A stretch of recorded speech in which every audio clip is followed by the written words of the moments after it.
I'm gonna brew beer for the first time today. So if that interests you, follow along. If you brew beer at home and you have suggestions, talk to me. I'm gonna need the help.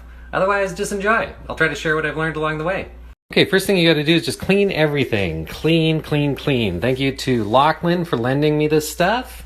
And I purchased that, I made that, but make sure everything is just nice and clean before you throw these. Okay, I've got 5.5 gallons of water in here, and I've got a temperature gauge here, which is great. So what I'm gonna do next is, I'm gonna take this. These are my grains, and these are called Crystal 60. I have no idea why. I'm gonna put them in a little loose sock and steep them like a tea bag until this reaches 170, and then I'm gonna pull them out. Crystal 60, I watched a bunch of videos of how to do this, and I saw one real beer freak. That's right, I'm calling him a freak. He's a bit of a freak. He's like, make sure to taste your grains so you know what your beer tastes like. So here we go. Oh,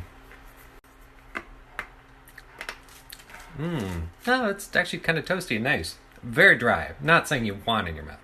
Probably worth saying is this is an extract brew, it's called, so it's a little easier than a normal brew, because normally in a brew you would have a big mash tun, it's called, basically just a big vessel that you would soak all your malt and grain in, and then you would allow those sugars to come out of the grain into this warm water that you would then drain into that brew kettle there, and that would be your water, and you wouldn't have to add malt later.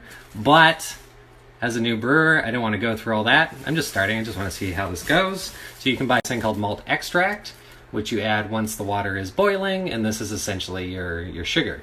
So that will turn into delicious beer. So who knows where this is from? It smells good, it smells like beer.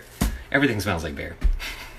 I'm gonna use this time to set up my sanitation station. Just gonna use this stuff, put it in that bucket with water, and after the boil, everything that you use has to go through this. It's extremely important, otherwise your beer will taste like butt.